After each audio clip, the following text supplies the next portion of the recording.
દિવાલમાં લૂણો કેમ લાગે છે તે માટેનો કાયમી ઉપાય શું છે? ચાલો જાણીએ. નમસ્કાર મિત્રો. શું બાંધકામની દિવાલ પર સફેદ પાવડર જેવું દેખાય છે? પેન્ટ ઉખડી જાય છે, પ્લાસ્ટર ફૂલી જાય છે અને તમને લાગે છે કે આ માત્ર નાનકડો ડાઘ છે?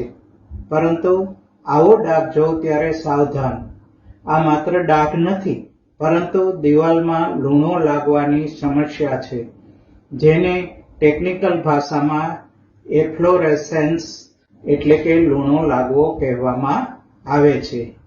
આજે આપણે આ વિડીયોમાં જાણીશું કે દિવાલમાં લૂણો કેમ લાગે છે, તેનાથી શું નુકસાન થાય છે અને સૌથી મહત્વનું કે તેનો કાયમી ઉપાય શું છે. તો ચાલો જાણીએ. સૌપ્રથમ જાણીએ લૂણો એટલે શું. તો મિત્રો, લૂણો એટલે દિવાલ અથવા પ્લાસ્ટર પર દેખાતા સફેદ ક્ષારના પડ. જ્યારે પાણી, ઈંટ, સિમેન્ટ અથવા રેતીમાં રહેલ ક્ષારને ઓગાળીને દિવાલની સપાટી સુધી લાવે છે, ત્યારે પાણી સુકાઈ જાય અને ક્ષારના સફેદ પડ જામી અને દિવાલ પર જમા થઈ જાય છે. આ પ્રક્રિયાને જ એફ્લોરેસેન્સ એટલે કે લૂણો લાગવો કહેવામાં આવે છે. હવે આપણે આગળ જાણીએ કે લૂણો લાગવાના મુખ્ય કારણો કયા કયા છે. તો તેમાં પ્રથમ આવે છે ભેજ એટલે કે ડેમ્પનેસ. લૂણાનું સૌથી મોટું કારણ હોય તો તે ભેજ છે. જો બાંધકામના પાયો, દિવાલ કે છતમાંથી પાણી આવે છે તો લૂણો ફરી દેખાય જ છે. ત્યારબાદ આવે છે વોટરપ્રૂફિંગ કરેલ ન હોય અથવા તો ખરાબ વોટરપ્રૂફિંગ થયેલ હોય ત્યારે લૂણો દેખાય છે. બાંધકામની છત, બાથરૂમ, ટેરેસ અથવા બહારની દિવાલમાં વોટરપ્રૂફિંગ કરેલ ન હોવાથી કે યોગ્ય વોટરપ્રૂફિંગ ન થવાને કારણે પાણી અંદર પ્રવેશે છે અને ધીમે ધીમે લૂણો લાગવાની શરૂઆત થાય છે. ત્યારબાદનું કારણ છે નબળી ગુણવત્તાની બાંધકામ સામગ્રી. આવી સામગ્રીના વપરાશને કારણે જેમ કે વધુ ક્ષાર ધરાવતી રેતી, ઈંટો અથવા પાણીનો ઉપયોગ કરવામાં આવે ત્યારે આવી સમસ્યાઓ ઉત્પન્ન થાય છે.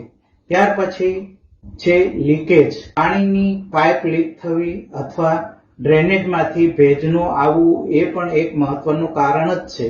તો મિત્રો, હવે જાણીશું કે લૂણાથી શું નુકસાન થાય છે.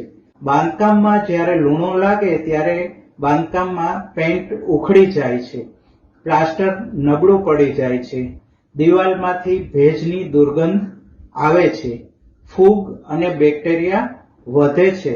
લાંબા ગાળે ઇમારતને પણ નુકસાન થાય છે અને ગુણવત્તા પર અસર પડે છે. ઘણી જગ્યાએ આવી તકલીફો થાય છે ત્યારે ત્યાં દિવાલો સાફ કરી કલર લગાવી દે છે. તો શું કલર કરવાથી આ સમસ્યા દૂર થાય છે? તો તેનો જવાબ છે ના, આવી સમસ્યા દૂર થતી નથી. ઘણા લોકો લૂણાવાળી દિવાલ પર સીધું જ પેન્ટ કરી દે છે. થોડા મહિનાઓ પછી ફરી એ જ સ્થિતિ ઉત્પન્ન થઈ જાય છે, કારણ કે મૂળ સમસ્યા પાણી અને ભેજની છે. જ્યાં સુધી પાણી અને ભેજ પ્રવેશ બંધ નહીં કરો ત્યાં સુધી લૂણો ફરી આવશે અને આવશે જ. તો જાણો આ સમસ્યાનો કાયમી ઉપાય ક્યાં છે. તો આ સમસ્યાના કાયમી ઉપાય માટેના 4 સ્ટેપ છે, જે પૈકી પહેલું છે પાણીનું મૂળ કારણ શોધો કે પાણી ક્યાંથી આવે છે. શું છત લીક થાય છે, પાઇપ લીક થાય છે, બહારની દિવાલમાંથી વરસાદનું પાણી આવે છે કે પછી પાયામાંથી ભેજ ઉપર ચડે છે. તો સૌ પ્રથમ જે કારણ હોય એ કારણનો ઉપાય કરો અને પાણી આવતું બંધ કરો. ત્યાર પછીનું બીજું પગલું છે લૂણો સંપૂર્ણ દૂર કરો. વાયર બ્રશથી સફેદ પડ બરાબર સાફ કરો. જો પ્લાસ્ટર નબળું પડી ગયેલ હોય તો એ ભાગનું પ્લાસ્ટર કાઢી નાખો અને વોટરપ્રૂફિંગ કેમિકલ સાથે નવું પ્લાસ્ટર કરો. ત્રીજું પગલું છે વોટરપ્રૂફિંગ કરો. જરૂરિયાત મુજબ સારી ગુણવત્તાનું વોટરપ્રૂફિંગ સિસ્ટમ અપનાવો. બહારની દિવાલ, છત અથવા જ્યાંથી પાણી અંદર પ્રવેશે છે ત્યાં યોગ્ય સારવાર કરો.